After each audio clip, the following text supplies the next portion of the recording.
आदरणीय श्रोताहरू, यहाँहरू समक्ष हामीले चर्चा गरेका छौं कि नेपाली समाजले एउटा कुरालाई संरक्षण गरेर राखेको छ, त्यो हो गोत्र परम्परा।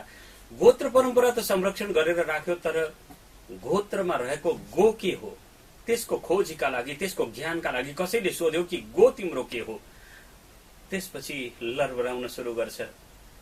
त्यसकारण आजको चिन्तन गो के हो, गो तत्व के हो। यद्यपि गो भनेको पृथ्वी पनि हो जो स्त्री धारासँग सम्बन्धित रहेको छ, र गो भनेको यो ज्ञानको परम्परा हो, र साथसाथमा गो भनेको गाई पनि हो। उसो भएदेखि यो स्त्री धाराको समग्र पक्ष गाईसँग मात्रै कसरी सम्बन्धित हुन आउँछ त? किनभने स्त्री धारा त गाईसँग मात्रै सम्बन्धित छैन, अन्य पनि स्त्रीहरूको पक्ष छ। नेपाल र नेपाली समाजले गाईलाई किन यति महत्व दिएको हो, हिन्दू समाजले गाईलाई किन यति महत्व दिएको हो, गाईमा स्त्री धारा र मातृधाराको के प्रसंगहरू यसमा समावित र सन्निहित रहेका छन् भन्ने बारेमा आज विस्तृत रूपमा उहाँले लामो समयसम्म खोजेर स्वामी चन्द्रेशज्यूले आज यो समयभरि गोलाई किन माता मान्नुपर्ने, मातृधाराको प्रतिनिधि गो कसरी हुन सक्छिन्, यस बारेमा चिन्तन चर्चा गर्दै हुनुहुन्छ। म आदरणीय श्रोताहरू समक्ष यो चिन्तन धारा अत्यन्त मिहिन ढंगले यहाँहरूले सुन्नुहुनेछ र अन्तमा यहाँहरूले आफ्नो प्रतिक्रिया पनि दिनुहुनेछ। म यहाँहरूलाई समय अवश्य दिनेछु। अहिलेलाई भने हाम्रो स्टुडियोमा स्वामी चन्द्रेशज्यूलाई हामीले निमन्त्रणा गरेका छौं, उहाँसँग कुराकानी गर्न गइरहेका छौं। स्वामी चन्द्रेशज्यू, यहाँलाई हाम्रो स्टुडियोमा हार्दिक स्वागत एवं अभिवादन गर्दछु। यो नेपाली समाजले गो तत्वलाई बुझ्नु पर्दाखेरि, किनभने मातृधारा जुन रहेको छ, मातृधाराको प्रतिनिधि शक्ति गो नै मात्रै हो भन्ने कुरा कसरी अनुभव गर्न सकिन्छ, र यो कुरा जस्तो यिनीहरूले गो माता भन्ने कुरा प्रशस्त रूपमा नेपाली समाजले गर्ने गरेको छ, त उसो भएदेखि के मातृधाराको प्रतिनिधित्व गोले मात्रै गर्न सक्छ? के होला यस पछाडिको रहस्य? अब खाली नेपाल समाज मात्रै होइन कि समग्र हिन्दू समाज, वैदिक समाज, हजुर, सनातन वैदिक धर्ममा गोलाई वैदिक रूपले नै महत्व दिइरहेको हो। हजुर। र यो गोत्र शब्द जुन तपाईले उत्थापन गर्नुभएछ, हजुर, गो भनेको त सबलाई थाहा छ कि गो भनेको गाई हो। हजुर। गोदुग्ध भनेको गाईको दुध भनेको हुन्छ, हो। अब साथसाथमा गोको अर्थ त थुप्रै छन् हैन। त्यसमा इन्द्रिय पनि हुन्छ, इन्द्रियको पालनकर्ता आत्मा हैन, इन्द्रियको पालनकर्ता आत्मा भएको हुनाले यसलाई गोपाल पनि भन्यो, अर्थात् कृष्णको नाम गोपाल हो, इन्द्रियलाई पालन गर्नुहुन्छ। फेरि गो भनेको सबभन्दा महत्त्वपूर्ण जुन अर्थ छ त्यो अर्थ आत्मज्योति हो, आत्मज्योति हैन।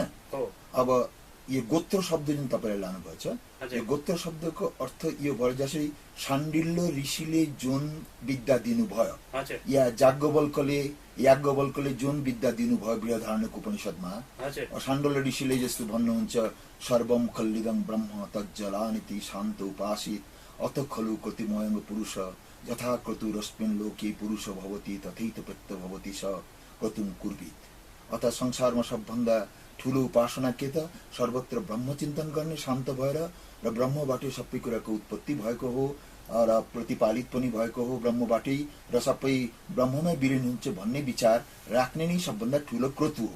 क्रतु भनेको उपासना हो। र पुरुष के त जस्तो पुरुषले क्रतु गरेको हुन्छ उसको परकालमा त्यस्तै गति हुन्छ, यो जीवनमा पनि त्यस्तै उसको आनन्दको मुहान खुल्छ हैन।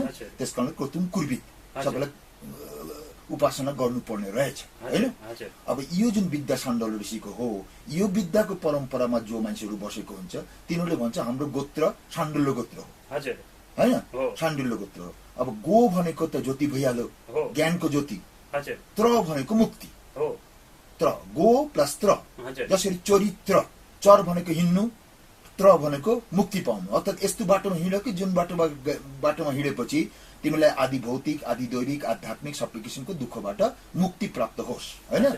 त्यस्तै गो भनेको, गोत्र भनेको म परम्परा रूपले फल्ना ऋषिको ज्ञानलाई पालन गर्दै गइरहेको छु र त्यसबाट मैले मुक्ति पनि पाइरहेको छु। त्र भनेको मुक्ति, त्राण।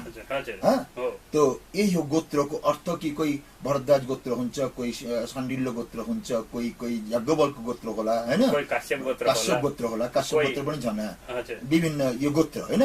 अब यो गोत्रको हाम्रो अब नाम मात्रै रहेको छ। अहिले त कोही मान्छेले त गोत्र थाहा पनि हुँदैन हैन, आफ्नो गोत्रै चिन्दैन। जसरी सत्य काम गएको त्यो हरिद्रमोद गौतम कहाँ शिक्षा लाभ गर्ने, पहिले उहाँले भन्नु बालक तिम्रो गोत्र के हो, अबले भने मलाई त थाहा छैन हैन, थाहा छैन भने सबले हाँस्यो हैन। त्यसैले गोत्र चाहिँ जान्ने जरुरी हो, आफ्नो आफ्नो गोत्र हैन। र यो गोत्रले फेरि मानिसलाई प्रेरणा पनि दिँदो रहेछ, प्रेरणा। जसरी मेरो आफ्नो शाण्डिल्य गोत्र हो र म पहिले त बुझेको थिएन, बालककालमा सुनेको मात्रै हो आमा बुवासित हैन, शाण्डिल्य गोत्र। तर चाहिँ पछि शाण्डिल्य ऋषिको बारेमा मैले पढेपछि मलाई शाण्डिल्यको उपदेशले मलाई बढी घत लाग्दो रहेछ। जहिले पनि ध्यान गर्ने बसेपछि त्यो शाण्डिल्य ऋषिकै उपदेश आइपुग्दो रहेछ मेरो माइन्डमा हैन। त्यसलाई गोत्रको एउटा भ्यालु चाहिँ छ, किनभने त्यसबाट एउटा श्रद्धा उत्पन्न हुन्छ, श्रद्धाबाट ज्ञान उत्पन्न हुन्छ, श्रद्धावान लभते ज्ञानम हो। त्यसैले अब हाम्रो यहाँ चलन पनि छ, हाम्रो हिन्दू धर्ममा हामी विश्वास गर्छौँ कि गाईले मानिसलाई मर्ने बेलामा मुक्ति पनि दिन्छ। गाईको पुछार समातेर बैतरणी पार हुन्छ। बैतरणी भनेको यो संसार समुद्र हो, यो दुःख कष्ट मान अपमान उत्थान पतन माया मोह आदिको जुन चाहिँ दुनियाँ हो, यो दुनियाँलाई नै बैतरणी भन्छ। त्यो बैतरणी पार भएर जान्छ गाईलाई समातेर। यहाँनिर वस्तु त यहाँ गो भनेको यहाँ वास्तविक अन्तर्ज्ञानको कुरा बताएको, अन्तर्ज्योतिमा अन्तर्ज्योति प्राप्त गरेर त्यो ज्योति ध्यान गरेर अनि मान्छेले दुःख दूर हुन्छ भन्ने तत्त्वलाई। आदरणीय श्रोताहरू, स्वामी चन्द्रेश ज्यूसँगका यो कार्यक्रमभरि नै हामी चर्चा गर्दै जानेछौँ। यहाँहरूले आफ्नो रेडियो ट्युन गरिरहनु हुनेछ भन्ने म आशा व्यक्त गर्दछु। र अब अहिले चाहिँ भक्ति सन्देशको समय भएको हुनाले म दिइरहनु भएको छ भने आज हाम्रो स्टुडियोमा स्वामी चन्द्रेशज्यूसँग हामीले कुराकानी गरिरहेका छौँ र आजको कुराकानीको विशेष प्रसङ्ग रहेको छ गो तत्त्वको ज्ञान। र यस सन्दर्भमा स्वामीज्यू, यो गो तत्त्व जुन रहेको छ यसको प्रतिनिधिभूत शक्तिको रूपमा गाईलाई कसरी मान्न सकिन्छ, यो विषयमा हामी चर्चा गरिरहेका थियौँ। जसरी अब वेदमा त गाईको प्रशंसा काफी मात्रामा छ। फेरि उदाहरण दिँदाखेरि पनि जस छन्दसाम ऋषभ विश्वरूप छन्दभ्यभ्रमिता सम्भावुव समेन्द्र मेध्वास्पिनतु अमृतस्य देव भयासम हैन, त्यसो भनिरहेछ कि जस छन्दसाम ऋषभ विश्वरूप, अर्थात् सबै छन्दहरूको मा ऋषभ भनेको जो साँडे हो हैन, ओमलाई भनेको छ। ओमलाई साँडेको रूपमा तुलना गरेको छ। सबै छन्दहरूको ऋषभ भनेको जसले गाईहरूलाई नेतृत्व दिन्छ। त्यसैले गोलाई घुमाइ फिराई हाम्रो वेदले प्रशंसा गरिरहेको छ। अब यो प्रशंसाको कारण के हो, एउटा प्रश्न उत्पन्न हुन्छ हैन। गाईलाई नै यतिको इम्पोर्टेन्स हामीले किन दियौँ हैन? अरू प्राणीहरूले पनि दुध दिन्छ हैन। अब गान्धी महात्माले त बाख्राकै दुध खानुहुन्थ्यो हैन। अब बाख्राको दुधलाई पोस्टले पनि भन्छ हैन। त्यसपछि अब अरबमा घोडाको दुध खान्छ, अब उता राजस्थानमा उटको दुध खान्छ हैन। नेपालमै भैँसीको दुध पनि खान्छन्। भैँसी त छँदैछ हैन। त्यो सबै हुँदा गाईलाई हामीले किन महत्त्व दिए, यो एउटा गम्भीर प्रश्न हो। यो विषयमा म अगाडि सोच्दाखेरि मैले लाग्थ्यो कि भाइ हामी सर्वम खल्लिदम ब्रह्म भन्छु, सबै प्राणीमा त्यही परम ब्रह्म छ हैन। ब्रह्म बाहेक कुनै प्राणी हुँदैन। अरू प्राणीलाई हामीले त्यति महत्त्व नदिएर दुध त अब भैँसीको दुध खाएपछि पनि त पुष्टै हुन्छ हैन। अब त्यो नदिएर हामीले गाईलाई किन दिए भन्ने एउटा मलाई प्रश्न उत्पन्न हुन्थ्यो मेरो मनमा हैन। हिन्दू धर्मको जसरी उपनिषद भयो, पतञ्जलि योग भयो, कपिलको साङ्ख्य दर्शन भयो, आदिहरूमा जुन तर्कहरू छन् र त्यसको व्यावहारिक प्रयोग छ, त्यो प्रयोगहरूले त मलाई त्यसै कन्भिन्स गरेको हो, किन म त्यसमा लागिरहेको मान्छे हो हैन। र त्यसको जुन उपकार छ, त्यसबाट जुन पाउने फाइदा छ, त्यो सबै मैले मोटामोटी बुझेँ हैन। सबै बुझेँ भन्ने त मिल्दैन, मोटामोटी बुझेँ। त्यो गाई विषयमा मलाई एउटा प्रश्न चिन्ह थियो मेरो मनमा हैन। त्यो हालसालमा मैले त्यो विषयमा गम्भीर रूपले चिन्ता गर्दाखेरि, किनभने अहिले चाहिँ भारतमा हिन्दू जातिको एउटा उत्थान भएको छ राजनैतिक रूपले, हैन? यो कुरा सबले थाहा छ, हैन? अब त्यस विषयमा राजनीतिक रूपमा उत्थान भएको कारणले नाना विषयको पुरानो चर्चाहरू पनि सुरु भएको छ। कि कसरी जवाहरलाल नेहरूले गोहत्ता आन्दोलनलाई बन्द गरिदिनु भयो, कसरी बन्द गर्नुभयो? जसरी अब महावीर त्यागी भन्ने एकजना संसद हुनुहुन्थ्यो, हैन? उहाँ चाहिँ हरियाणाबाट हुन्थ्यो, उहाँ चाहिँ कांग्रेसको टिकट लिएर आउनु भएको थिएन। अब उहाँले चाहिँ आवाज उठाउनु भयो फ्री इन्डियामा जब नयाँ संसद बन्यो, हैन? आवाज उठाउनु भयो कि गोहत्ता बन्द हुनु पर्यो, हाम्रो भारतवर्षमा गोहत्ता चल्दैन, हैन? यो कानुन हुनुपर्छ। अब त्यो कानुनको त्यसलाई चाहिँ समर्थन दिएको अधिकांश हिन्दू, अब यी संसदहरू त अधिकांश हिन्दू हो, त्यसैले 90 भागले समर्थन दियो त्यसलाई, 90 भागले समर्थन दियो कि यो कानुन पारित हुनुपर्छ, हैन? अनि त्यो जब पारित हुने मुखमा पुगेको, जब यो हुनुपर्ने, त्यससँग एकाएक जवाहरलाल नेहरूको मुखबाट के निस्क्यो भने यदि यो कानुन पारित भयो भने म राजीनामा दिन्छु, म इस्तीफा दिइदुंगा भन्नुभयो। भनेपछि अब उहाँ चाहिँ कांग्रेसको लिडर भयो, हैन? अब कांग्रेसको टिकट लिएर गरेकोहरू त अब लिडर नै इस्तीफा दिइदियो भने त हाम्रो के हालत होला भन्ने सबै पछि हटिदियो, अनि त्यो पारित हुन पाएन, पारित हुन पाएन। यतापट्टि हाम्रो करपात्रीजीको आशीर्वादले भन्छ कि इन्दिरा गान्धी प्रधानमन्त्री हुनुभयो, के भयो हुन, जसको आशीर्वादमा होस् करपात्रीलाई मान्ने गर्थ्यो उसले, इन्दिरा गान्धीले करपात्रीलाई मान्ने गर्नुहुन्थ्यो, हैन?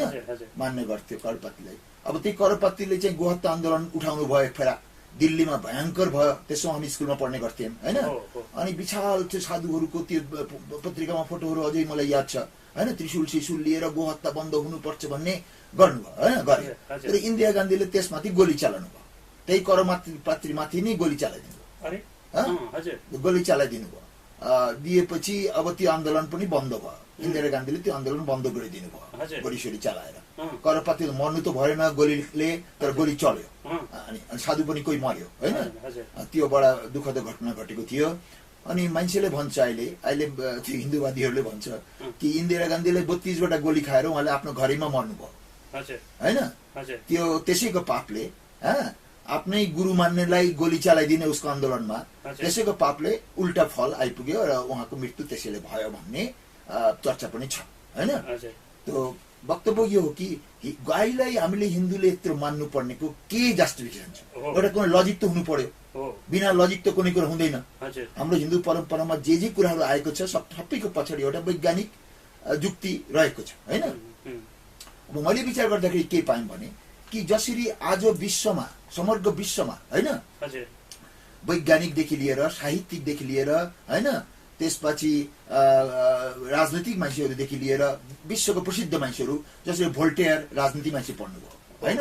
आइन्स्टाइन वैज्ञानिक पढ्नुभयो, हो कि हैन? अब बाराक ओबामा पनि राजनीतिको मान्छे पढ्नुभयो, त्यसपछि अब अर्नेल्ड टोइन भी ऐतिहासिक पढ्नुभयो, हैन? एवं प्रकारले हामीले विश्वको सम्पूर्ण ज्ञान गुण विज्ञान भएको खास गरी वैज्ञानिकहरूले त कुनै कुरा त्यसै हावातालले त मान्नुहुन्न, हैन? अनि उहाँले हिन्दू धर्म, उहाँले सबले हिन्दू धर्मको विशाल प्रशंसक म देख्दैछु। जस आइन्स्टाइनले भन्नुहुन्छ हामी हिन्दूहरूका प्रति अत्यन्त आभारी छौं, किनभने उनीहरूले हामीलाई गणित विद्या नदिएको थियो भने विश्वमा कुनै किसिमको आविष्कार कदापि सम्भव हुने थिएन, हैन? अब यता जुलियन आर ओपेनहाइमर जो कि एटम बमको आविष्कारक हो, उहाँले भन्नुहुन्छ आधुनिक विज्ञानमा हामीले जे कुराहरू प्राप्त गरेका छौं त्यो सबै कुराहरू प्राचीन हिन्दूहरूकै ज्ञानलाई हामीले हेरफेर गरेर चलाइरहेको छु, हैन? अब यता भोल्टेयरले भन्नुहुन्छ म के विश्वास गर्छु भने कि हाम्रो आजसम्म जति ज्योतिर्विद्या, ज्योतिषविद्या, दर्शन विद्या आदि जे पाएको छु त्यो गंगाको तटबाटै आएको हो, हैन? आदि कुराहरूमा जति म देख्छु, अब टोइनबीले भन्छ हिन्दूको दर्शन र हिन्दूको ज्ञान बिना संसारमा संघर्ष कहिले पनि रोक्दैन, हैन? अब यताखेरि महारानी फेड्रिका फ्रान्स के भन्छ ग्रीकको, हैन? उहाँले भन्नुहुन्छ हे हिन्दूहरू, तिमीहरू नै यस्तो उच्च कोटीको ज्ञानको अधिकारी भएको कारणले भाग्यमानी छौ, मलाई तिमीहरूको डाहा लाग्छ, किनभने म त जन्मेको ग्रीसमा तर मेरो दिल चाहिँ भारत खण्डकै हो, भन्ने आदि जुन चाहिँ ज्ञान आज विश्वमा बन्दित भइरहेको छ बुद्धिजीवी समाजमा, हैन? त्यो ज्ञानको मूल उत्स को हो त? ज्ञानको मूल उत्स ऋषिमुनिहरू हुन्। वैदिक ऋषि बाहेक त अरू कसले ज्ञान दिएको छैन। पतञ्जलि ऋषि पढ्यो, कपिल ऋषि पढ्यो, आदि, हैन? कश्यप ऋषि पढ्यो। अब याज्ञवल्कको कथा थाहै छ, याज्ञवल्कलाई जनक ऋषिले 1000 गाई दान गर्नुभएको थियो अनि त्यसमा हरेक गाईको सिङमा 10-10 सुनको मोहर बाँधिरहेको थियो। तर 1000 एउटा मोहर 1 तोला हो भने त 10 तोला सुन थियो एउटा गाईको साथमा, अनि 10,000 तोला सुन भयो हैन। आदि आदि जुन गाईको एउटा प्रचलन हाम्रो प्राचीन कालमा थियो, त्यो प्रचलनको कारण के पढ्यो भने कि ऋषि मुनिले त्यो गाईको दूध पान गरेर आफ्नो मस्तिष्कलाई बलिष्ठ बनाउनु भयो हैन। अब त्यसको बच्चाले उनको खेत जोतेर अन्न उत्पादन गर्नुभयो हैन, गरे। त्यसपछि गोबरले आफ्नो कुटिया, साधारण सिम्पल कुटिया, सिम्पल लिभिङ, हाई थिङ्किङ, उहाँहरूले सरल जीवनयापन गर्नुहुन्थ्यो। कुनै दरबारमा बस्नु त गर्नुहुन्थ्यो न ऋषि मुनिहरू हैन। त्यो सरल एउटा कुटियालाई लेप्नेलाई काम गोबरले दिने गर्थ्यो हैन। एउटा कुरा नि जस्तो यहाँले भन्नुभयो गोबरले लिप्नु र अन्य कुनै पनि ल भनौँ न मातृशक्तिका अरू पनि त पशु पक्षी प्राणीहरू छन्, तिनीहरूको चाहिँ नचल्ने, गोबर चाहिँ एकदम पवित्र हुने भन्ने यस पछाडिको कारण के हो?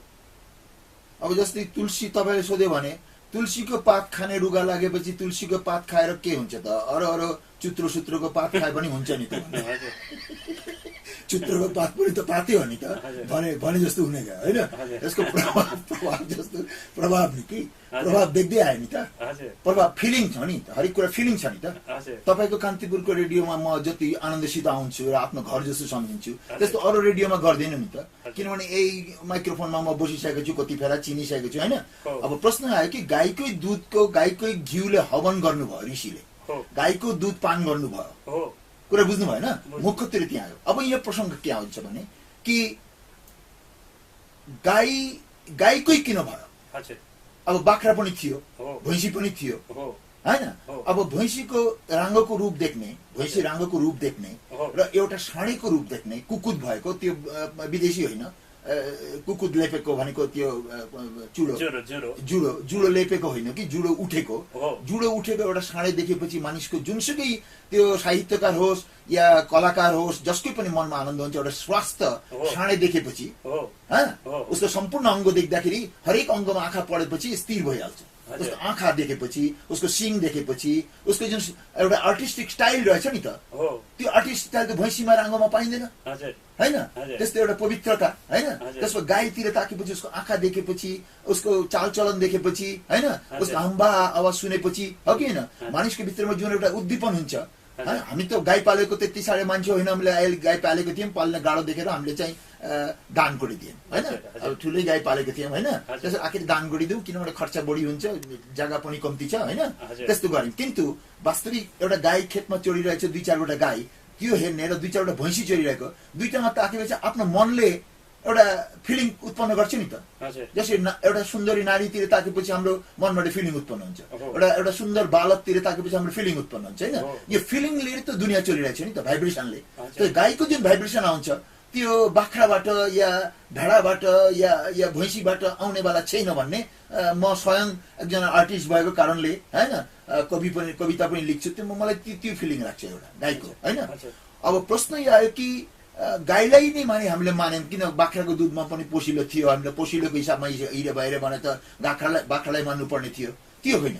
यो प्रचलन आएको हो, यो प्रचलन किन आएको हो, कसरी आएको हो भन्ने भन्दा पनि गाईलाई पाल्ने प्रचलन हामीसित प्राचीन कालदेखि आइरहेको हो र गाईको दुधले ऋषि पुष्ट भएर ज्ञान दिनुभयो, ध्यान गर्नुभयो, ध्यानबाट ज्ञान पाउनुभयो। ज्ञानले त्यो आजसम्म हजारौं वर्षदेखि प्रभाव पारिरहेको छ र विश्वलाई नै अहिले प्रभाव पार्न थालेछ कम्युनिकेसनले गर्दा, या युरोपले त्यो किताबहरू पढेर जानेर वेद पढेर अहिले सबै युरोपियन पण्डितहरूले यसलाई एक वाक्यमा भन्ने थाल्नुभएछ है।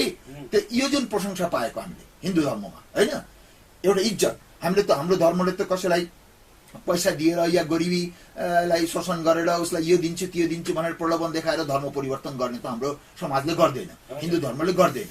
हिन्दू धर्मले मानिसलाई आफ्नो ज्ञान गुणद्वारा प्रभाव पारेर हिन्दू धर्मबाट फाइदा पाओस् भन्ने खोजेको हुन्छ। धर्ममा कन्भर्ट गर्ने हाम्रो जरुरी छैन। जसले हिन्दू धर्मलाई प्रशंसा गरेर हिन्दू धर्मको ज्ञान विज्ञानलाई प्रशंसा गरेर त्यसबाट फाइदा पाएको हुन्छ त्यसबाट हामी सन्तुष्ट भइहाल्छौँ। हत्तनबत्त टिकट काटेर हिन्दू धर्मको सदस्य बन्न जाऊ भन्दैन अब टर्मलाई हामीले राम बनाउँदैनौँ हैन। अब कसैको ज्याक नाम छ भने त्यसलाई अब हरि बनाउँदैनौँ, कुरा बुझिरहेको छु। त्यसैले हामीले चाहिँ धर्म परिवर्तनमा छैन, किनभने त्यो एउटा राजनीति हो, त्यो एउटा दलबाजी हो हैन। हाम्रो संख्या बढी भएमा हामी ठुलो भयौँ भन्ने यो एउटा राजनीति टाइपको मनोभाव हो। हाम्रो त ज्ञान बढाउनु पर्यो, विश्वमा ज्ञान बढाउनु पर्यो। जति मनुष्यमा ज्ञान बढ्छ, जति मनुष्यमा बोध बढ्छ, चेतना बढ्छ, त्यति समाज राम्रो हुन्छ, सभ्यता अघि बढ्छ भन्ने हिन्दूको प्राचीन ऋषिहरूको भावना हो। त्यसैले हामीले विश्वलाई शिक्षा दिन्छौँ हैन, शिक्षा दिन खोजिरहेको छु, किन्तु तथाकथित धर्म परिवर्तन गरेर झै झगडा उत्पन्न गर्न हामीले खोजेको छैन हैन। त्यसैले यो जुन आज ज्ञानको एउटा महान महत्त्व पाइरहेको छौँ हामीले सारा विश्वमा, यो ज्ञान पनि गएर गोष्ठी भनेर गोतत्वसँगै जोडिन्छ, उही गाईसँगै जोडिन्छ फेरि। किनभने ज्ञानका लागि गोष्ठी गरिन्छ, गोष्ठी अन्तमा गएर गोतत्वसँगै जोडिन्छ। ज्ञान धारा पनि गोतत्वसँगै जोडिनु पर्ने, अनि गति धारा पनि चरैबेती पनि गति पनि गोसँगै गएर जोड्नु पर्ने। ज्ञान र गति यो दुइटै गोतत्वसँग किन जोडिनु पर्यो, अरू तत्त्वसँग किन जोडिन मिलेन? ना गो तत्त्व भनेको त सार तत्त्व हो नि त, त्यो त सार तत्त्व। जसरी तिमीले यदि भन्यो भने जति दुध छ सबै घिउमा गएर किन टुङ्गिन्छ। हजुर, अब घिउ नभए दुधले त तरकारी बनाउन मिल्दैन नि त, घिउले त तरकारी बनाउन मिल्छ, औषधि बनाउन मिल्छ दुध। त्यसैले त्यस्तो हुने गयो। गोष्ठी भनेको जहाँनिर बसेर ज्ञानको चर्चा हुन्छ त्यसलाई गोष्ठी भन्छ हैन। बाधे जायते तत्त्वबोध, चर्चा नगरिकन कुनै ज्ञान वृद्धि हुँदैन। आजभोलि हाम्रो समाजमा यो ज्ञान गुणको चर्चा अलिकति कम्ती भयो। पूजा आजा गरेको हुन्छ, चाडबाड पालन गरेको हुन्छ, तर ज्ञान गुणको जुन चाहिँ चर्चा ऋषिमुनिले गर्नुभएको थियो ब्रह्म ज्ञानको लागि, आत्मज्ञानको लागि, आत्मिक उन्नतिको लागि हो कि होइन, त्यो चर्चाको कमी देखिरहेको छ। स्कुल कलेजमा पनि हुँदैन, जनताले पनि गर्दैन, सरकारको त चासै छैन, चासै छैन। अब यो गोष्ठी नै समाज हो। जसरी हामीले किन खोजेको छु हिन्दू राष्ट्र बन्नु पर्यो नेपाल, किनभने हिन्दू राष्ट्र भएपछि ज्ञान गुणको एउटा गोष्ठी बन्यो। यहाँबाट ज्ञानको चर्चा उत्पन्न भएपछि, ज्ञान गुण भएपछि त्यो विश्वमा फैलिन्छ भन्ने। मन्थन नगरी पनि नौनी आउँदैन, नौनी नआएपछि घिउ आउँदैन हैन, दुधलाई मन्थन गर्नुपर्ने। त्यसैले एउटा हाम्रो परम्परामा आधारित जुन चाहिँ शिक्षा केन्द्र हो, ज्ञान गुणको केन्द्र हो, त्यो केन्द्रलाई सुरक्षित राख्नेको लागि नै हामी के खोजेको छु भने संविधानमा हिन्दुत्वको आउनु पर्यो, हिन्दुत्वको जुन नियमहरू आउनु पर्यो। यो देशमा गाई काट्ने मिल्दैन, यो देशमा गाईलाई अपमान गर्ने मिल्दैन, गाई हाम्रो प्राचीन कालदेखि आइरहेको छ। हिन्दू धर्ममा के एउटा कुरा छ भने कि हरेक कुरालाई हामीले तीन दृष्टिमा देख्छौँ, आदि भौतिक, आदि दैविक, आध्यात्मिक, प्रत्येक कुरालाई।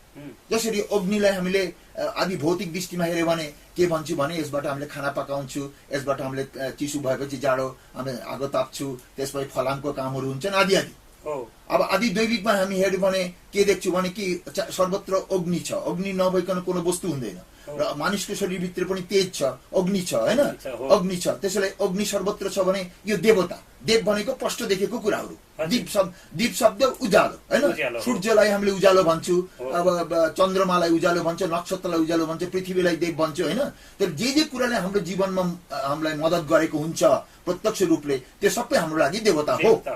ओम मधुबातारितायते मधुक्षरन्तु सिन्धव मादि नः सन्तोषधि मधुनक्तमुतोषस मधुमत पार्थिवम रजः मधुदौरस्तु नः पिता मधुमान्न वनस्पति मधुमा अस्तु सूर्य मादि गावो भवन्तु न।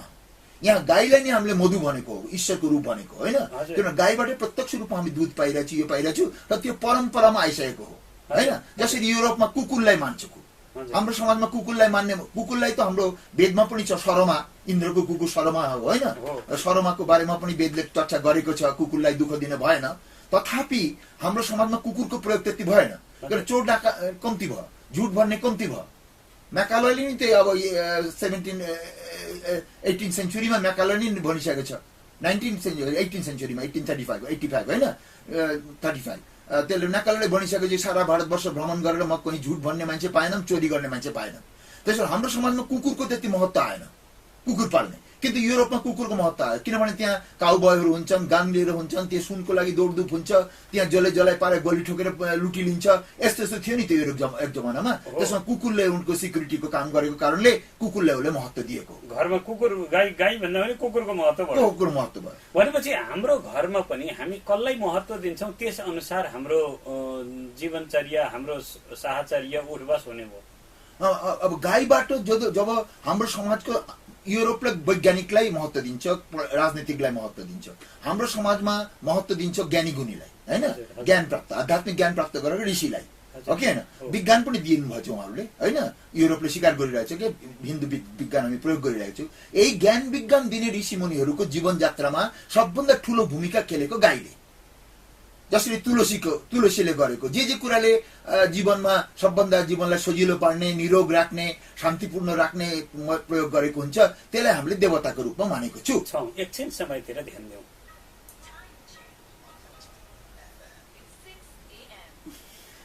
आज हामी चर्चा गरिरहेका छौँ स्वामी चन्द्रेशज्यूसँग र विषय रहेको छ विशेष गरी गाईको बारेमा पौरस्त्य वाङ्मयले के भन्छ र गाई कसरी समग्र गतिको र ज्ञानको सारको रूपमा गो तत्व कसरी रहेको छ र गति र ज्ञान दुईटैका लागि गो तत्वको ज्ञान हाम्रा लागि किन जरुरी छ र त्यो फेरि गति र ज्ञान मात्रै होइन, आफ्नो स्वको अध्ययनका लागि पनि, गोत्रको अध्ययनका लागि पनि गो तत्वको ज्ञान किन आवश्यक छ? किनभने यी सम्पूर्ण पक्षहरूको प्रतिनिधिभूता शक्ति गौ, यो गोको समग्र पक्ष, किनभने स्वाध्यायसँग पनि गोको सम्बन्ध रह्यो, ज्ञान परम्परामा पनि गोको रह्यो र गति परम्परामा पनि, किनभने गति ज्ञान, गति प्राप्ति, गति गमन, गति मोक्ष र अन्तमा गएर गोको अर्थ मोक्षसँग सम्म पनि पुग्ने भएको हुनाले यसको धेरै बहुआयामिक पक्ष रहेको हुनाले हामीले आज स्वामी चन्द्रेशज्यूसँग यस बारेमा चर्चा गरिरहेका छौँ। स्वामीज्यू, गोको पक्ष चाहिँ अन्तमा गएर सम्पूर्ण कुरा मोक्षतर्फ उन्मुख गर्ने भएको हुनाले गोले नै मात्रै मोक्ष दिन्छ भन्ने कुरा के छ र गोभन्दा अरू तत्त्वले पनि त मोक्ष दिन सक्छन् नि? गो तत्त्वको निरन्तर सेवन उपासनाले मोक्ष प्राप्त हुन्छ भनिन्छ, किन? त्यो त म बताउँदै गरिरहेको छु। एउटा रोचक प्रसङ्ग लिएर आउँ अलिकति यस विषयमा, गो विषयमा। एकजना हाम्रो सचिव हुनुहुन्थ्यो सुरेन्द्र शर्मा, हैन, सुरेन्द्र शर्मा अगाडि सचिव हुनुहुन्थ्यो। उहाँको छोरा शैलेन्द्र शर्मा, उहाँ चाहिँ टुरिज्मको डाइरेक्टर बन्नुभएको थियो। त्यो उहाँ चाहिँ त्यही सिलसिलामा त्यो आफ्नो सरकारी काममा जापान जानुभयो। त्यो उहाँहरूसित मेरो एकदम घनिष्ठ सम्पर्क थियो, उनीहरूको घरमा पनि म जाने गर्थेँ, हैन। अनि त्यो दिन म त्यहाँ पुगेको थिएँ उनीहरूको घरमा, त्यहाँ सबै मलाई भेट्नलाई चारैतिर मान्छे आएर बस्यो, शैलेन्द्र पनि त्यहाँ थियो। अहिले सन्देहहरू सबै दिगम्बत भइसकेको छ है, सुरेन्द्र पनि। त्यो शैलेन्द्रले के भन्यो भने, जापानमा जाँदाखेरि जापानीहरूले उहाँलाई के भन्यो भने कि गाईलाई तिमीहरूले माता मान्छ, होइन? भन्छ हो, त्यसबाट साँडे तिमीहरूको पिता होला नि त भनेर भन्यो। गाईलाई माता भन्छ, साँडे तिमीहरूको पिता भनेर भन्यो। भनेपछि अलिकति सबले हाँस्यो, होइन? अनि शैलेन्द्र पनि चुपचाप। अनि मैले भने तिमीले के उत्तर दियो त, होइन? अनि उसले भने मलाई त उत्तरै छैन, म कहाँ उत्तर दिनु, होइन? म खास जानेको छैन, मलाई यस्तो भने बित्तिकै मलाई लाज जस्तो पनि लाग्यो, होइन? मलाई खिसी गरेर भन्यो। अनि मैले भने तिम्रो ठाउँमा म हुन्थेँ भने म उत्तर दिन्थेँ। के उत्तर दिन्थेँ भने कि गाई माता र साँडे चाहिँ पिता तिमीहरूको पनि हो, सबैको हो। किनभने डार्विनले इभोल्युसन थ्योरीमा बताएको छ कि मानिस इभल्भ गर्दा गर्दा मानिस बनेको, एकैचोटि क्रिएसन होइन। दुईटा प्रिन्सिपलमा युरोपमा बहुत सङ्घर्ष परेको थियो। बाइबलले क्रिएसनको बारेमा भन्छ कि मानिस डाइरेक्टली भगवानबाट क्रिएट भएको छ। यतातिर हाम्रो हिन्दूहरूले इभोल्युसनको कुरा गरेको, 84 लाख जनीभित्रबाट आएको कुरा, त्यो विषय डार्विनले आफ्नो घुमघाम गरेर त्यो विषयलाई कन्फर्म गरेर होइन इभोल्युसन थ्योरीलाई अगाडि बढाउन खोजेपछि 18th सेन्चुरीमा ठुलो आन्दोलन भयो डार्विनको एगेन्स्टमा, होइन? आन्दोलन उठ्यो, डार्विनले पनि छोडेको छैन। यता क्रिस्चियन फादरहरूले चाहिँ भन्न थाल्यो कि होइन क्रिएसन नै साँचो हो, डार्विनले भन्नु होइन इभोल्युसन नै साँचो हो। यो नै वैज्ञानिक देख्छ गर्दा गर्दा आखिर इभोल्युसन थ्योरी प्रतिष्ठित भयो। त्यो इभोल्युसनमा त गाई थियो तिम्रो, तिमी त कुनै जमानामा त गाई थियो नि त, होइन? त्यसो भए गाई त तिम्रो हजुरबा भन्दा पनि हजुरबा हो, होइन? त्यसलाई तिम्रो पनि हजुरआमा हजुरबा हो, हाम्रो पनि हजुरआमा हजुरबा हो। फरक यति छ कि तिमीले त्यो बिर्सेको र तिमीले त्यसलाई स्वीकार गरेको हुँदैन, होइन? त्यसलाई पशु सम्झिन्छ। हाम्रो समाजमा त्यसलाई स्वीकार गरेर होइन हामी एक दिन गाई नभन्थ्यो र मान्छे बन्दैन थियौँ भनेर हामीले गाईलाई र माने भने माता माने भने साँडेलाई पिता भन्नुले त अब असजिलो के छ र? एउटा कुरा जस्तो यहाँले अघि उठाउनु भयो, ऋषभ भनेको चाहिँ ओम हो। यदि ऋषभ भनेको ओम हो भने गौ भनेको के हो? ऋषभ भनेको ओम हो भने गौ भनेको के हो? ऋषभ भनेको ओम हो भने त गौ भनेको त ज्योति हो नि त, ऐम हो। ऐम हो, ऐम हो नि त। त्यही मतलब भनेको मतलब त्यो अन्तर्ज्योति हो नि त। ओम जप्दा जप्दा जुन अन्तर्ज्योति जुन ब्रह्म अनुभूति मान्छेले गर्छ त्यही गो हो नि त। त्यो स्त्री भावमा आउँदाखेरि त्यही ऐम हुने भयो। त्यही त। भनेपछि यो त एउटा मन्त्र विद्यामा पनि समग्र रूपमा यो तत्व एउटा जागृत भएको पाइयो।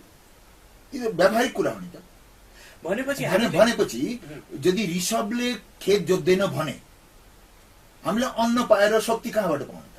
हजुर, त्यो चलनको कुरा हो। अब घोडाले किन गरेन, उठले किन गरेन त्यो प्रसङ्ग होइन, गधाले किन जोतेन त्यो प्रसङ्ग होइन, किन्तु ऋषभले जोत्ने चलन आयो हैन। त्यो ऋषभले जोतेपछि अन्न पाएपछि अन्नबाट तपसा चियोते ब्रह्म तत अन्न अभिजायते अन्नात् प्राण मन सत्य कर्मसु कर्म र कर्म र अमृत उत्पन्न हुन्छ भन्ने कुरा भनेको नि त हैन। तपसा चियते ब्रह्म तत अन्नम अभिजायते अन्नात् प्राण मन सत्य कर्मसु अमृतम च जायते हैन। अब भनेपछि अन्नबाट सबै कुरा उत्पन्न हुन्छ, प्राण उत्पन्न हुन्छ, मन उत्पन्न हुन्छ, कर्म उत्पन्न हुन्छ, सत्यताको बोध उत्पन्न हुन्छ, अमृत उत्पन्न हुन्छ। अमृत भनेको अनुभूति। अहिलेसम्म नेपालमा यस्तो किसिमको, नेपालमा अथवा विश्वमा अहिलेसम्म यस किसिमको अध्ययन भएको छ कि छैन, अनुसन्धान भएको छ कि छैन? जस्तो गोबर भनेको गाईको गोबर र अन्यको जुन विष्ठा हुन्छ, यी सम्पूर्णको मलमा हुने तात्विक अन्तरहरू के हुन्छन् भन्ने बारेमा अध्ययन अनुसन्धान भएका छन् कि छैनन् विश्वमा? विश्वमा गाईको बारेमा अरू देशमा त यस्तो आध्यात्मिक अनुसन्धान त हुने पोइन्ट आएन, किनभने उनीहरूको परम्परामा गाईबाट ज्ञान प्राप्त गर्नेको चलन छैन। त्यो त खालि दुध पान गर्ने या त्यसको मासु खाने मात्रै चल्यो। अब अहिले प्रश्न उत्पन्न हुन्छ कि सारा विश्वमा, मलाई एउटा जुन कुराले घट लाग्यो त्यो कुरा बताउँछ है, व्यावहारिक कुरा, दार्शनिक र तात्विक कुराहरूमा नजाउँ अहिले, अर्थात् तथ्य कुरामा आउँ होइन। तथ्य कुरा के भन्छ भने कि जसरी यो भारत खण्ड बाहेक, भारत खण्डमा अर्थात् हिन्दू धर्म बाहेक, हिन्दू धर्म बाहेक अन्य सबै धर्ममा गाईको चलन छ, खाने चलन छ हैन। गाई काट्ने चलन छ, मार्ने चलन। हिन्दूले मार्दैन, गाई मार्दैन। जसरी युरोपियनले कुकुर मार्दैन, भियतनामिजले कुकुर मार्छ, चाइनिजले कुकुर मार्छ हैन। अब नागाहरूले कुकुर मारेर खान्छ, किन्तु युरोपले कुकुर मार्दैन, किन कुकुरप्रति उसको एउटा सेन्टिमेन्टल एट्याचमेन्ट छ। हामी पनि गाईलाई मार्दैन, किन हाम्रो एउटा सेन्टिमेन्टल छ कि एक जमानामा यो गाईले हामीलाई यति उपकार गर्यो कि हामीले यति ज्ञान गुणको ज्ञानको अधिकारी बन्यौं हैन। यो पुरानो कथा सुन्ने हो भने त जस्तो विश्वामित्रको त्यत्रो सेना वशिष्ठ कहाँ गयो, वशिष्ठले बिचारा ब्रह्मर्षि थिए, उनले त केही गर्न सक्दैनथे, स्वयं कामधेनुले नै यति उनको रौबाट यति सेना सृजना भयो कि त्यो विश्वामित्रको सेना पलायन हुनु पर्यो। कामधेनु गाईमै त्यति शक्ति थियो। गाईमै यतिको शक्ति हुन्थ्यो भने अहिले गोहत्या संसारभरि यतिको हुँदाखेरि पनि किन त्यस्तो सहस्रौं सेना तयार हुन सकेनन्? किन गाई चाहिँ आफैले प्रतिरक्षा गरेकी हुन् नि, गाईले नै रक्षा गरेकी हुन् आफूले आफूलाई। अहिले गाई आफूले आफैलाई रक्षा गर्न सक्ने स्थितिमा किन पुगिनन्, किन रहिनन्? यही क्षेत्रमा गाई यति निरीह किन भनिन् त? तपाईलाई धानको बिउबाट चामल हैन, धानको बिउलाई चाहिँ चामल बनाएर खाइदिए भने तपाईले अन्न उत्पन्न हुन्छ? धानलाई त खेतमा हाल्नुपर्छ नि त। खेतमा नहाल्यो भने त अन्न उत्पन्न हुँदैन नि त। तपाईले भन्नुभयो कि हो फल्नाले त धानबाट अन्न उत्पन्न गर्छ, मेरो अन्न उत्पन्न किन हुँदैन, म त खाइरहेको हुन्छु। खाएपछि त्यसले के शक्ति देला? त्यसलाई खाइदियो भने, त्यसलाई अपमानी गर्यो भने, त्यसलाई हत्याई गरिदियो भने त्योबाट त त्यो दैव शक्ति आउने कुरा त आउँदैन नि त हैन। त्यसलाई अब हिन्दूहरूले किन पाएन भन्ने प्रश्न आउँछ। हिन्दूहरूले पनि जुन ढंगले हुनुपर्ने गाईप्रति व्यवहार, त्यो व्यवहार छैन नि त।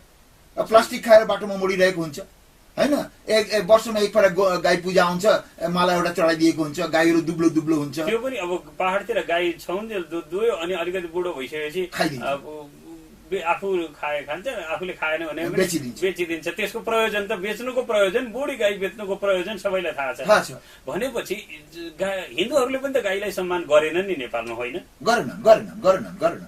जुन आवश्यक सम्मान हुनुपर्ने, जुन त्यसबाट जुन हामीले त्यसको जुन चाहिँ सम्मान रेस्पेक्ट हुनुपर्ने त्यो रेस्पेक्ट पनि दिएनौँ, त्यसलाई जतन पनि भएनौँ, त्यसलाई त्यस्तो दैव दृष्टिमा ताक्नु पनि ताक्दैनौँ हामीले। एकछिन अब श्रोताहरूसँग कुराकानी गर्न जानेछौँ। त्यो आदरणीय श्रोताहरू, अब हामीले पूर्व घोषणा गरे अनुरूप श्रोताहरूसँगको अन्तर्क्रियालाई हामी जोड्न गइरहेका छौँ। पहिलो श्रोता हाम्रो सम्पर्कमा आउनु भएको छ। यहाँको शुभ नाम? नमस्कार, यहाँको शुभ नाम? यहाँको जिज्ञासा के होला?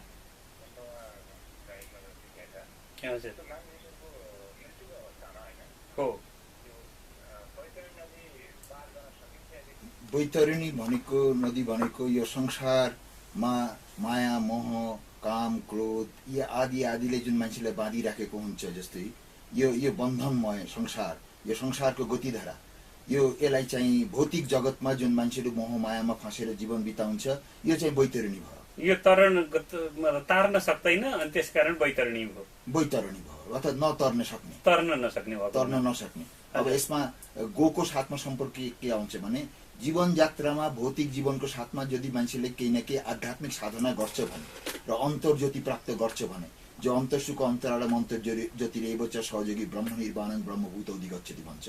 अर्थात् भित्र एउटा ज्योति जुन छ मान्छेको, त्यो ज्योति प्रष्ट भएपछि अनि त्यसमा गाई दान गर्ने भने दुईटा अर्थ आउँछ।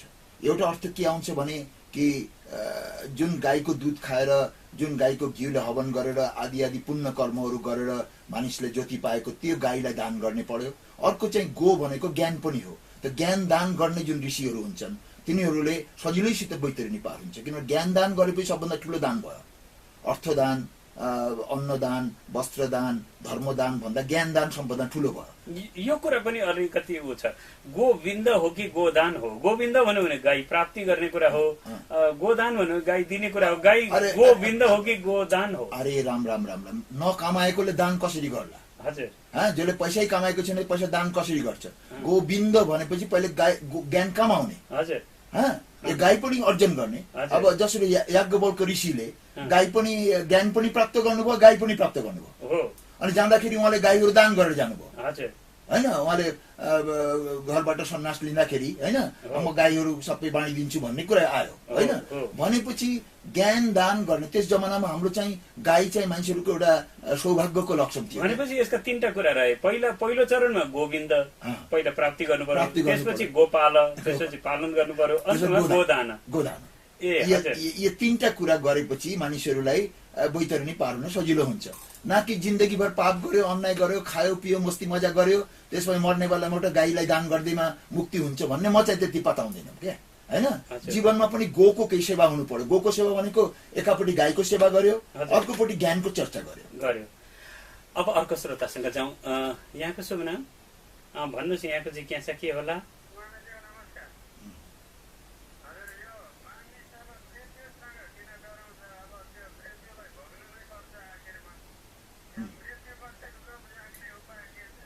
यसको बारेमा त्यही आइहाल्छ, त्यही गाईको मामला, होइन? एकफेर राजा जनकको दरबारमा कुरु पाञ्चालबाट धेरै ऋषिहरू आउनु भएको थियो। त्यहाँ एउटा सम्मेलन हुन्थ्यो कि सबभन्दा ठुलो ब्रह्मज्ञानी को हो भन्ने कुरा चर्चा। त्यसमा याज्ञवल्क्य पनि हुनुहुन्थ्यो। अब राजा जनकले भन्नुभयो, यहाँ 1000 गाई राखिराखेको छु तपाईँहरूको अगाडि, जसको हरेक सिङमा 10-10 सुनको मोहर बाँधिरहेको छ र बाछो पनि छ। अब जसले आफूलाई सबभन्दा ठुलो ब्रह्मज्ञानी प्रमाण गर्छ त्यसको लागि यो गाई हो भनेपछि कसैले आवाज उठाएन, चुपचाप बसिरह्यो। एकाएक याज्ञवल्क्य उठेर आफ्नो एउटा चेलोलाई के भन्नुभयो भने, हे सम्म सामस्रमा यो गाईहरू मेरो आश्रममा लैजाऊ भनेपछि त एक किसिमको च्यालेन्ज आयो। आएपछि अब सबले खलबली सुरु भयो कि प्रतियोगिता हुने भन्दा अगाडि पुरस्कार लिएर हिँडिरहेको छ, के हो? अनि असल भन्ने राजा जनकको पुरोहित हुनुहुन्थ्यो, उहाँले सोध्नुभयो याज्ञवल्क्यले, हे याज्ञवल्क्य, यतिको ब्रह्मज्ञानीको बिचमा तिमीले आफूलाई सबभन्दा ठुलो ब्रह्मज्ञानी मान्यौ? अनि याज्ञवल्क्यले भन्नुभयो, सबभन्दा ठुलो ब्रह्मज्ञानीको चरणमा मेरो साष्टाङ्ग प्रणाम छ, तर मलाई गाईको जरुरत थियो, त्यस कारणले गाई लगेर गएँ भनेपछि च्यालेन्ज आयो, होइन? अनि अश्वले प्रश्न गर्यो कि मानिस सधैँ मृत्युलाई डोरिरहेको छ, जसले अहिले यो प्रश्न आयो, सबै मान्छेले मृत्युलाई डोरिरहेको हुन्छ। यो मृत्यु लगातार डोरिरहेको हुन्छ। राजा पनि डर्छ, भिखार मङ्गा पनि डर्छ, वैद्य पनि डर्छ, सबै डर्छ, होइन? त्यसैले यो मृत्यु जित्ने उपाय के त? उहाँले एक शब्द भन्नुभयो याज्ञवल्क्यले, वाक वाक वाक वाक, बोली। अर्थात् बोली नै मानिसको जीवनको सार हो। यदि बोलीमा सत्यता छ भने, बोलीमा कल्याण छ भने, बोलीमा नम्रता छ भने, त्यो बोलीले मान्छेको हृदयमा यस्तो सत्वगुण उत्पन्न गर्छ, त्यसबाट मृत्युको भय दूर हुन्छ। त्यसैले मान्छे जति तमगुणमा डुब्छ, जति विषयमा डुब्छ, जति मोहमा डुब्छ, त्यति मृत्युको भय बढी हुन्छ। जति धर्ममा लाग्छ, जति शाश्वत परमात्माको चरणमा आफ्नो चित्त राखिरहेको हुन्छ दिनभरि उठ्दा बस्दा, त्यति मृत्युको भय कम हुन्छ। आदरणीय श्रोताहरू, यो चर्चा जिज्ञासा स्वामी चन्द्रेशजीसँग गऱ्यौँ भने त मलाई लाग्छ 24 घण्टासम्म पनि जारी रहन्छ। समयको यो पाबन्दीलाई हामीले स्वीकार गर्नुपर्ने हुन्छ। हामी आजको अनुष्ठानको अन्त्यमा आइपुगिसकेका छौँ। आज भगवानसँग आशीर्वाद मागौँ, हे भगवान, जुन गो तत्वको जागरणमा हामी नित्य निरन्तर लागिरहनु पर्ने हो, के त्यसमा कतै कमी भएको छैन? किनभने संसारमा गतिको अध्ययन गर्ने हो भने अणुको सूक्ष्म सूक्ष्म तहमा जाने हो भने पनि त्यहाँ पनि गति विद्यमान रहेको छ। के त्यो गतिको जागरूक तहमा बोध गर्ने हामी बनेका छौँ? त्यति बेला हामी गो तत्वको बोध गर्ने हुनेछौँ। तर के हामीले त्यो सम्पूर्ण संसार गतिमान रहेको छ, अहिले जुन स्थिर संसार मानेका छौँ त्यो स्थिर संसारको पनि अणुभित्र यति भित्र कम्पन छ, यति भित्र गति छ, यति भित्र स्पन्दन छ, त्यो स्पन्दन तत्वलाई बोध गर्न सकेको भएदेखि आज यति कन्तभिजोग चाहिँ हाम्रो समाजको हुने थिएन। त्यो गो तत्वको जागरण भएको भएदेखि सम्पत्ति पनि त्यहीँ छ, ज्ञान पनि त्यहीँ छ, सम्पूर्ण कुरा त्यहीँ छ। तर आज के हामी त्यसतिर लागेका छौँ? यसको लागि त प्रेरणा चाहियो, यसको लागि त सबभन्दा मुख्य कुरा प्रेरणा चाहियो, यसको लागि सबभन्दा ठुलो कुरा शिक्षा चाहियो। अब हाम्रो शिक्षामा पनि गोतत्व छैन, प्रेरणामा पनि गोतत्व छैन भनेपछि हाम्रो भविष्य पिढीहरूले गोको बारेमा, अर्थात् दुईटा तत्व, एउटा आध्यात्मिक गो भनेको अन्तर्ज्योति जसले निरन्तर कामधेनु जस्तो दुध दिइरहन्छ, सबै इच्छा पूर्ण गर्छ, अर्को बाहिरी जुन गो माता हो जसलाई हामीले माताको जसरी हर्रोको बारेमा भनेको हुन्छ, जसो गृह नास्ति माता तस्य माता हरितकी, त्यस्तै जसको प्राचीन कालमा जसको घरमा माता थियो न त्यसको माता गाई नै थियो, किनभने गाईको दुधले बाँचे पाल्नुहुन्थ्यो। यो सब हाम्रो प्राचीन संस्कृति धर्मको बारेमा चर्चा नभएपछि त यो गो कसरी आउँछ त? त्यस्तो शिक्षा हामीलाई प्राप्त हुन सकोस् भगवान, त्यस्तो शिक्षा सधैँभरि हामीलाई प्राप्त हुन सकोस्। आजको दिन हामी सबैलाई यही आशीर्वाद दिनुहोस्। यसका साथसाथै स्वामी चन्द्रेशज्यूमा हार्दिक धन्यवाद अर्पण गर्दै यो अनुष्ठानबाट बिदा हुने अनुमति चाहन्छु। प्राविधिक मित्र कृष्ण भण्डारीजीलाई पनि धेरै धेरै धन्यवाद, सहयोगीहरू सबैलाई धन्यवाद र स्वामीज्यूसँग यहाँ साथमा पाल्नुभएका सबैलाई मेरो हार्दिक नमन छ। हस्त नमस्ते।